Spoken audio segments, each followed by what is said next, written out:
Chapter 7.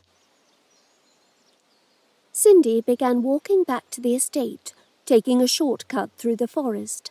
The moon was shaded by heavy clouds, so it had become difficult to see much of anything.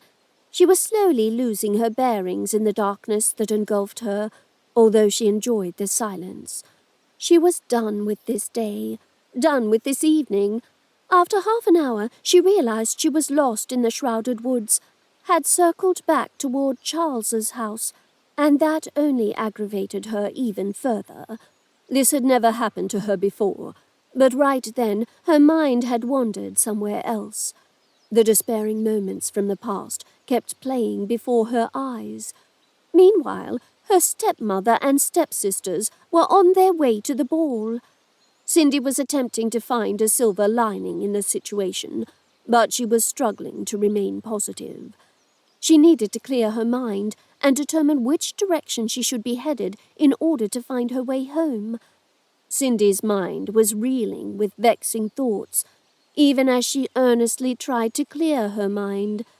Ida was attempting to sell her off like cheap cattle, like something she owned. But Cindy wasn't weak. No one owned her, and no one ever would. After taking a few deep, calming breaths, she forced herself to continue walking northward. A chill in the air ruffled her hair, and she shivered with cold. At least it wasn't raining, but dark clouds had begun gathering in the sky, masking the blanket of stars overhead. Several steps later, she tripped and fell, rolled on the ground, and ended up in prickly bushes. For a split second, her head was spinning, and her skin was itching. "Ah, my fucking head! I'm going to kill Eliza for giving me that rum." Cindy couldn't help but laugh, wondering what other surprises would arrive her way. She obviously tripped over someone, not seeing much at all, as it was pitch black. She managed to pick herself up off the forest floor and slowly found her way out of the bushes. A few meters away, she saw a woman on the ground who was trying to lift herself up, but seemed to struggle a bit. "Who are you? And what the hell are you doing out here in the middle of the forest all alone?" Cindy asked, a little baffled, but willing to keep an open mind. The woman finally sat up and pushed a mass of curly red hair away from her eyes. Cindy thought she was dressed a bit too provocatively, considering it was freezing cold outside. She was wearing a very low-cut, corset-type dress. Her breasts were practically bursting from the top, and her face bore a lot of makeup. The woman noticed Cindy after a long moment. She rubbed her eyes and then burped loudly. "Where the hell am I?" she asked Cindy, then lifted a bottle of what she assumed to be rum and took a generous gulp. She pressed her eyes together, and Cindy realized that the alcohol most likely burned her throat. She suddenly wanted to ask the woman if she could have a drink too. Considering the evening she'd had, she certainly needed it. "Wow, this shit is strong," the woman muttered to herself, still ignoring Cindy.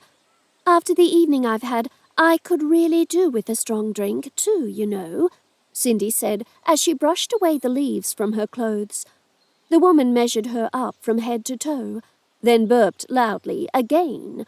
A moment later, she handed Cindy the bottle. "Here you go, my dear. This drink is way too strong for me," the woman said, grabbing Cindy's elbow. "Help me up, will you? My dress is so heavy." Cindy took a generous sip of rum before she helped the woman. The alcohol was burning her insides, but she didn't mind. She felt a bit better afterward, so she took another sip. "Whoa, slow down, girl, or you'll be wasted soon enough," the woman said, giving her a bright smile as she attempted to pull her corset down. Cindy adored the woman's long dress and the silly gloves that she wore, even if others may have thought her ensemble was far too provocative. "My name is Martha, by the way." "I'm Cindy. This may seem impossible, but I've somehow gotten turned around. I walked all the way to the forest ranger's home. I was hoping I could go to the ball with him, but he already had company. Overall, I've had a terrible day. As the words left Cindy's mouth, she told herself to get it together.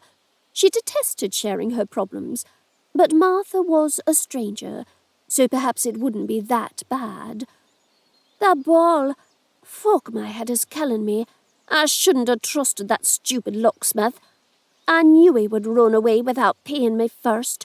What an idiot, Martha said, trying to smooth her red hair. The ball? What ball are you talking about? Cindy frowned, wondering where the hell Martha had been these past 2 weeks. Everyone in the Farrington Kingdom was aware that King Caspian was throwing a ball for his son. Everyone at the market and on the street had talked of little else.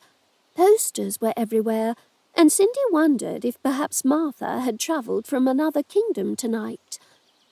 King Caspian organised a ball in order to find a suitable wife for his son, Eric. I had an Cindy didn't finish what she'd meant to say. She dropped to her knees to find the invitation that she'd tossed away earlier. Luckily, it was by the tree, but it was so dark when she handed it to Martha she could barely read it. Oh, yeah, that stupid thing. And that's why you're upset, because a man took another girl to the ball? Martha asked, and took another sip of her drink, then snapped her eyes shut and burped again. Cindy laughed and shook her head. She wasn't certain where to start. Her story was rather long, but she felt like she needed to share it with her. She seemed honest and genuinely interested in what she had to say. I live with my stepmother and stepsisters. My father was a very rich... She didn't really want to tell Martha about the painting, but once she began talking, the words started pouring out of her.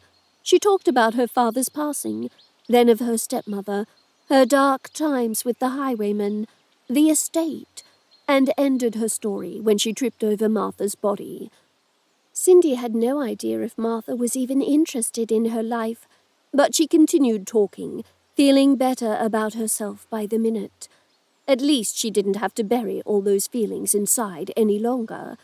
It felt good to finally share her bitter disappointment with someone else. Red had been distant lately.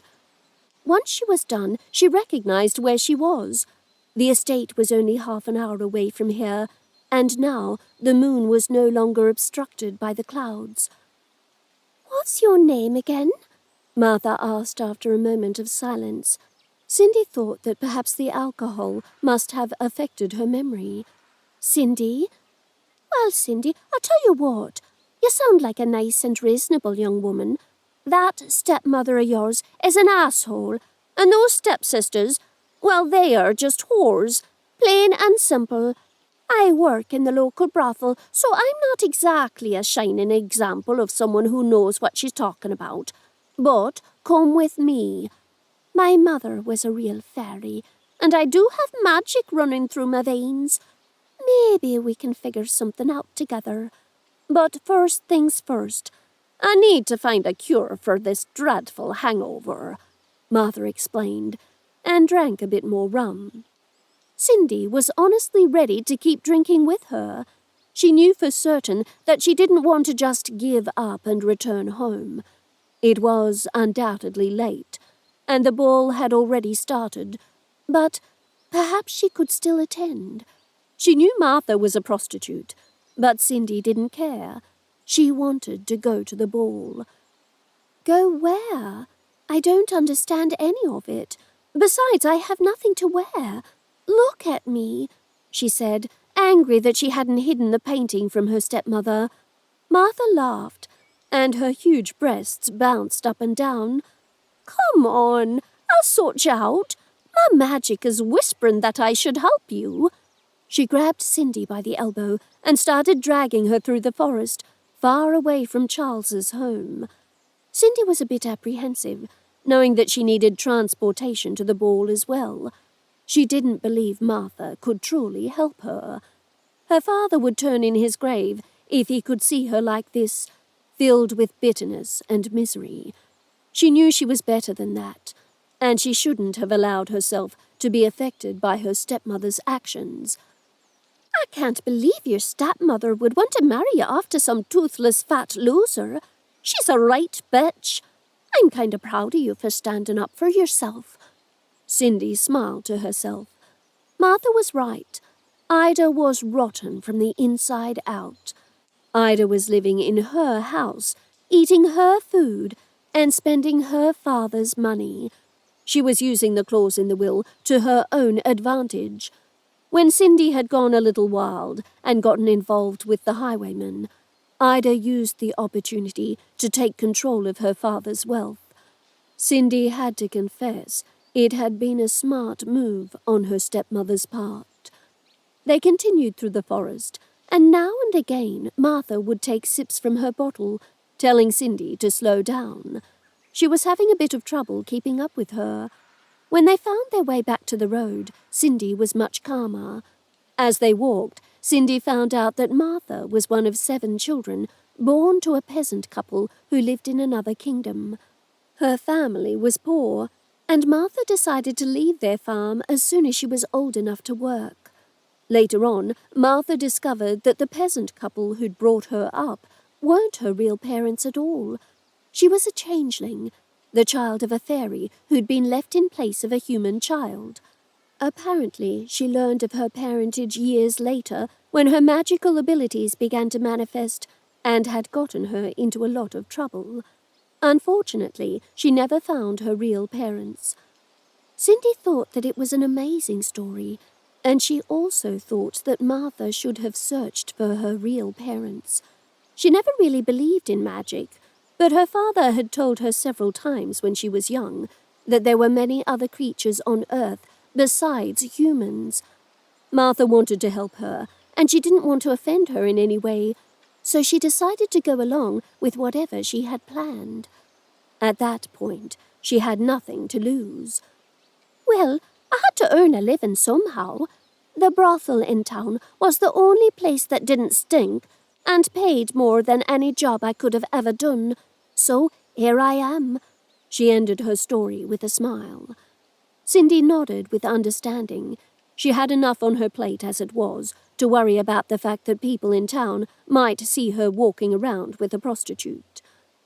I've always been a bit of a wild card. Never thought I could settle down, but now I guess I have no other choice, Cindy explained as they finally reached town. The roads were deserted. Martha snorted with laughter and patted Cindy on the back. There's always a choice, my darling. No one can tell you what to do, and you must fight for what's yours. I'm going to help you ruin your stepmother and get to the ball, she said, shaking her head. All right, we're here. The girls will be so excited to meet you. I bet they're bored as hell because all the men are at the ball, accompanying the women from town. They stopped in front of a wonky-looking red building and walked inside. There was a small bar downstairs, and at least 5 ladies were behind it, seemingly bored. They were all clothed in provocative dresses, and one of them was only wearing her underwear, nearly falling asleep on the table. The strong smell of perfume mixed with alcohol wafted through the air. Cindy had never been in a brothel before, but she was curious enough to know more about this world. Ladies, Martha's back, and I have a job for you all. This is Cindy, and she needs our help to look fabulous this evening, so move your sassy arses and take her upstairs. Cindy's going to the ball and planning to seduce the prince. We need to make sure he won't be able to take his eyes off her, Martha shouted, whistling loudly, and Cindy burst out laughing. She wasn't planning to actually dance with the prince tonight. She only wanted to see if he would be interesting enough. She needed a respectable husband to gain control of her father's estate, she reminded herself once more. The thought was daunting. All the girls jumped off their seats and began dragging Cindy upstairs, each of them talking over one another.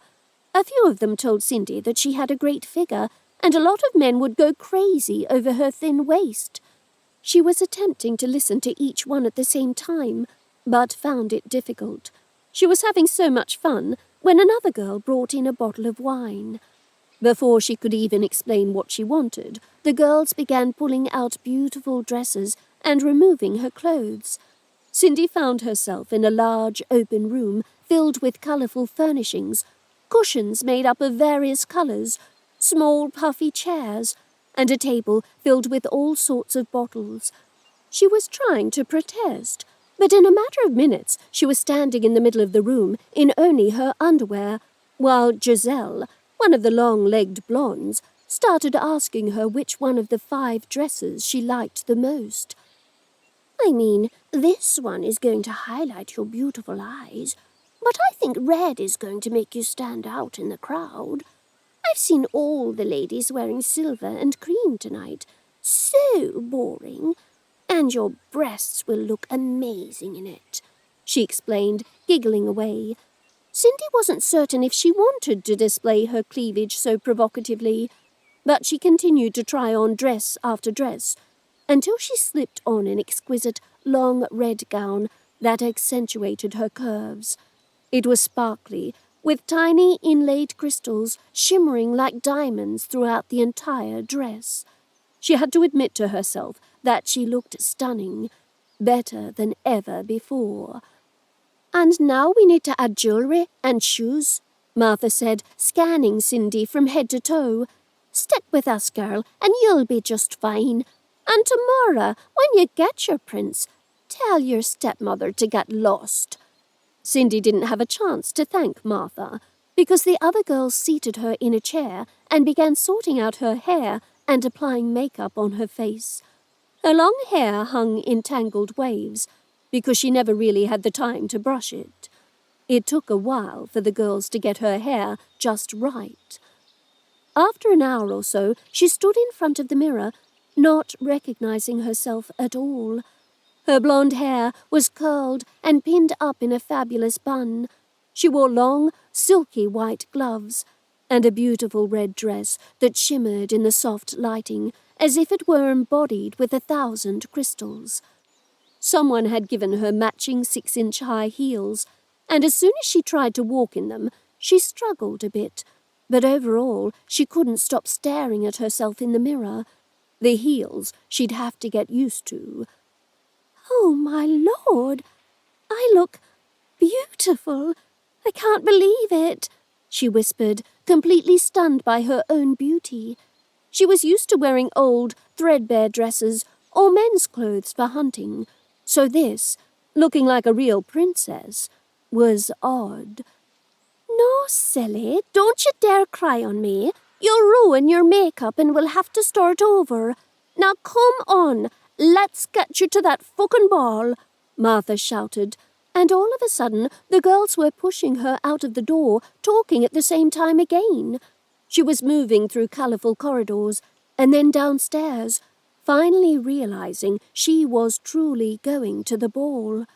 Maybe she would be lucky enough to find a suitable husband for herself.